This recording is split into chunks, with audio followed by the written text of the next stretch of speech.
Hello and welcome. My name is Charlie Gibson and you're watching Business News brought to you by Blytheweigh.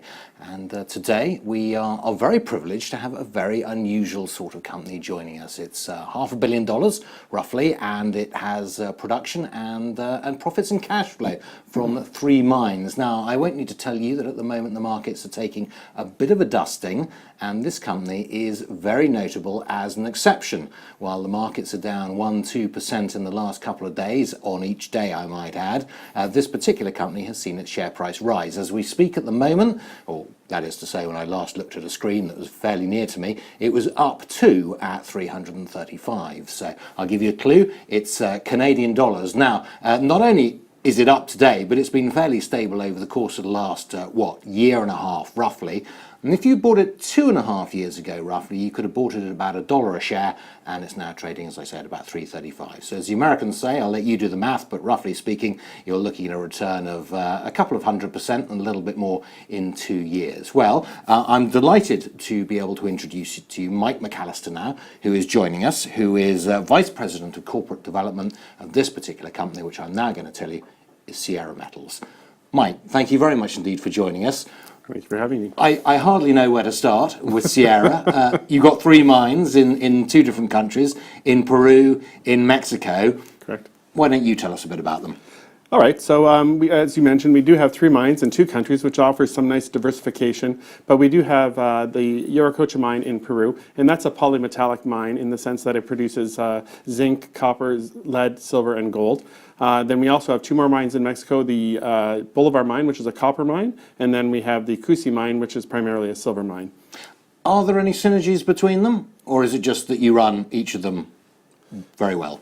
There's synergies in terms of purchasing or human resources, but in terms of the metals, Yaracocha is pretty much a standalone operation. Mexico shares some administration and some management, but they're very different operations. Okay, so why don't we start with flagship, All right. which is Yaracocha in Peru, produces zinc Yep. and copper predominantly. Yes. And am I right in thinking all 3 of these mines you're looking at expanding at the moment? That's correct. We've actually just completed 3 PEAs recently, looking at expansions for all 3 mines. And so at Yaracocha, we're looking to expand it from the current 3,000 ton per day throughput to 3,600 tons per day, probably happen around mid-year 2019. We're just going through some permitting right now, obtaining an EIA permit, and then we can apply for our expansion permit. It's a little bit more bureaucratic in terms of permitting in Peru.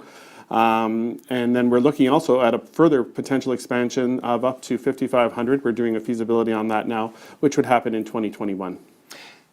So does this mean more milling, more crushing capacity, or is it more focused on the plant? I suppose where's the bottleneck that you're hoping to open up, or you are opening up, in order to affect this expansion? It's actually in the mine. The mill actually probably could produce almost 4,500 tons a day already in its current form.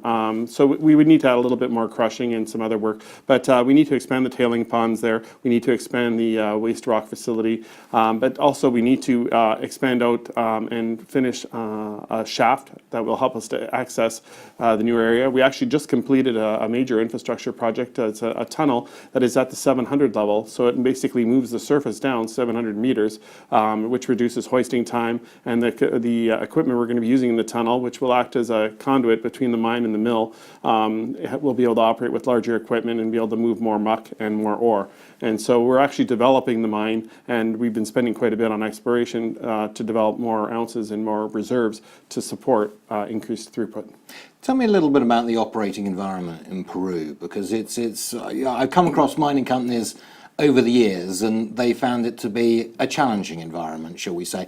Yaracocha, we should say, has been in production since the 40s, so the 40s. 70 years. So the country and the local community have had a long time to get used to this, so presumably you have them on board. So to the extent that it can be, presumably you're expecting that the permitting to be a relatively simple process.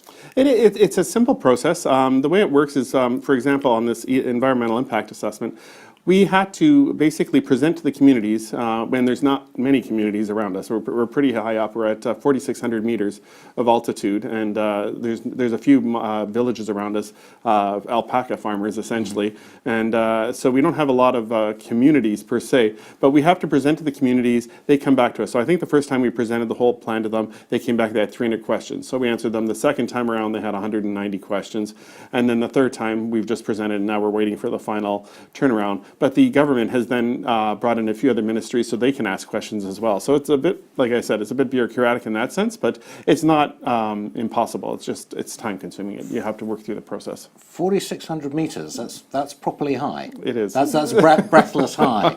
Do all the machines work okay at that altitude? Everything works fine at that altitude. We have. Is it because they've been tweaked to work at that altitude? Well, the one thing we do see is like we have some battery-operated equipment in the underground that helps reduce the pollution, but it doesn't operate to the same efficiency it would at a lower altitude. So we do have to take into account that equipment and machinery doesn't operate at its peak capacity at that altitude.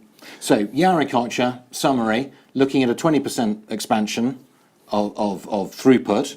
What sort of time frame? So the 20% should kick in midterm next year, so around the end of the second quarter. Okay, so about 9 months' time, that's when we're looking. You report quarterly, presumably? Correct. So we'll be able to see that as soon as it happens? Yes. Okay, and CapEx associated with it? So there's not a lot of CapEx associated with it per se. Most of the projects have been being staged over the last few years. So we've been spending $30 to $50 million in CapEx, I would say, for the last few years, and we're going to continue with that amount, probably around the $50 million of CapEx a year until 2021. And that's paying for the expansions like the underground tunnel, the mills, expansions, any work, any capital projects that have to be done. So we're spending that across all three projects. I would say the biggest share of that is at Peru, and then for other growth would be followed by Cusi and then Bolivar. Bolivar doesn't require a lot of CapEx to expand. And then expansion opportunities on strike and down. I mean, presumably this deposit goes on forever, does it? It does. And so the central mine has been mined for 70 years. We've actually started looking to the north and following the contact to the north, and we've had several new discoveries. So we discovered the Esperanza Zone, Escondida, Contact Oriental, Corpus Chico. So we continue to find more ore bodies as we go to the north, which are not necessarily at depth. However, the mine is open at depth as well. And so we're essentially extending to the north or laterally as well as at depth. And do you find that the resources, when you discover them, do they convert easily into reserves? We do. We have probably, I'd say, about 80% conversion from resources to reserves. Okay. Now, that's a lot about Yauriculture. Bolivar? So Bolivar is our copper play, and this one's very much a tonnage operation. Currently we're mining about 1% copper, and so we find our costs drop the more that we're pushing through the mill, and so we experience economies of scale. And so the goal here is to take the production from a current 3,000 tons per day to 3,600 tons per day. We're adding some flash flotation cells, another crusher, some other equipment into the mix right now, not very expensive, and that's going to bring us to 3,600 tons per day in January. And then we're looking at extending that further to 5,000 tons per day in 2020. So that's a very big expansion then at that point. And what sort of CapEx are we looking at for that? I would say it's like 20 million and under. We don't need, again, the mill can handle a lot of the capacity already. We are looking at some potential projects, like a potential, it's about a 5-kilometer stretch from the mine to the mill. And so we actually, and it's a very rugged topography, so we're actually examining an underground conveyor system that could bring a lot of the ore right to the mill versus having to truck it. Bolivar is epithermal vein, is that right? Yes. But Yauriculture isn't, is it? It's carbonate replacement. Yes. Yes. So quite different then, sort of genesis of these two deposits. It is, and it's very easy. Like we have a shaft system at Yauriculture, but at Bolivar, it's just ramp mining, and we're only like 250 meters below surface. So we just ramp down, and we've actually just expanded all of our tunnels to 5.5 meters by 5.5 meters, so we can use surface equipment right down in the mine now. And again, blue sky exploration potential. Oh, there's a lot. We've actually had several new discoveries there. We completed a Titan 24 geophysical survey, which can actually penetrate quite deep down to 1,300 meters. We had completed one at Yauriculture. We've also done one at Bolivar. At Bolivar, we had 20 targets. We've narrowed it down to 8 high-value ones. We've drilled on 6 of them with good success, and we've had new discoveries, including Bolivar West, Boulevard Norwest, and now the Synergies zone, which have actually higher grade.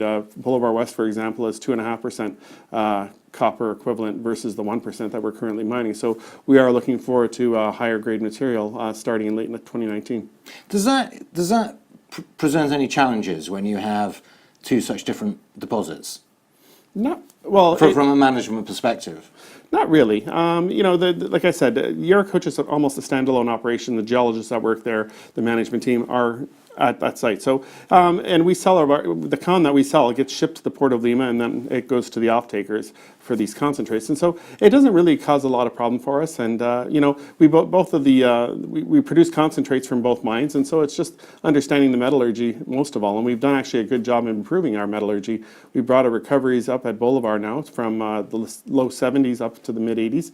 And at even our other mine, Cusi, we brought it from 65% up to 87%. So is that the key sensitivity? Is it the metallurgy? It is the metallurgy. Like, for example, at Cusi, we used to put everything through a polymetallic type circuit, and now we actually separate the ores. And so we do campaigns of the different type of metals, and we actually find we get better recoveries. Are you, out of curiosity, a metallurgist by training? No. Geologist? Do you have a technical background? I don't have a technical background. So you're the businessman who has to keep the whole thing together. Have to keep the show on the road. I need a little bit of every basket, but I am not an expert by any means as a miner, a geologist, or a metallurgist. And then you take people out of whichever basket they're from and throw them at whatever problem happens to be pretty much presenting itself to you at that time. Okay, so we've done Yaracucha, we've done Bolivar. QC is the one that remains to be spoken about. So tell us about QC. So QC is a development project that we've now brought into production. We started the year, we were producing at about 200 tons per day. We've been ramping that up to 400, and we finished the second quarter at 650 tons per day. We now are producing at 650 tons per day all through the third quarter and into the fourth quarter, and that's the nameplate of the existing mill. So we're actually putting in a second mill right now that's 600 tons per day, and that's going to bring us to a 1,200 ton per day capacity, probably mid Q1 next year. So you've got all of these expansions going on, you've got these three mines which are already in production, they're already generating profits, already cash flow, all of those good things. You're about to expand them, so hopefully you're getting more profits and more cash flow is the way it should be working. So what do you do? I think I'm right, so you're not a dividend payer at the moment? We're not a dividend payer at the moment. We have paid dividends in the past, about $10 million worth. But right now, we did trim back the dividend when the metal prices really took a tank back in 2015. But we're on such a big capital expenditure right now, growing these mines. We are using the cash for the expansions. However, in 2020, once we reach these expansions in 2021, we definitely will have quite a bit of cash flow. So obviously, we would be looking to give some of that back to shareholders, I think. And what is the strategic plan? If you were to look at, if I was to ask you to look out 5 years, you've got these three mines. In 5 years' time, you're going to have the same three mines, and they're going to be bigger and more profitable. Or are you going to have 4 or 5 mines? And where will those mines be? Exactly. So I think in terms of the existing mines, you're probably looking at a double of production from where we are now in the next 5 years. There's still a lot of opportunities in these areas in terms of feeding the existing mill, so there might be further expansions on the horizon.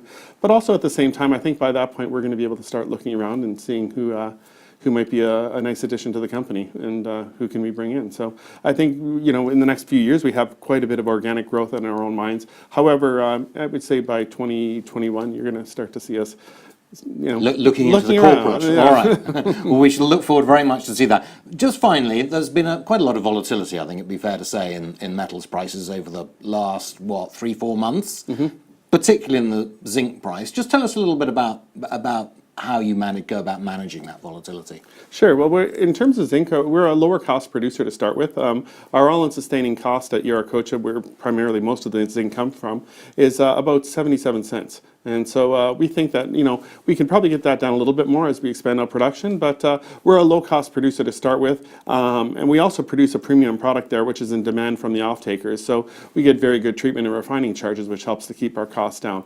However, we are always looking at, automation and other ways that we can help to keep our costs down and lower those costs. And we continue to look for higher grade deposits that help offset some of the costs just through grade. All right, excellent. Mike, thank you very much indeed. It's been a pleasure to have you with us. Come back and tell us in a few months' time how it's all going. But Thank you very much indeed. Thank you. Ladies and gentlemen, that was Mike McAllister, the Vice President of Corporate Development at Sierra Metals. Sierra Metals, as I say, the shares are up from about $1 a share. When I talk dollars a share, I'm talking Canadian dollars a share, to about $3.35 at the moment. That's over the space of about 2.5 years. According to my consensus estimates, it should make about $100 million, and I'm talking US dollars now, in EBITDA in the current year, and probably for FY19 as well. But FY20, the market, and presumably that's because of all these expansions, is expecting 150 million US dollars a year. So that's what the market is looking at. As it go away, have a look at the shares. I will be back looking for more such opportunities with you in a week's time. And until then, you have a very capital day.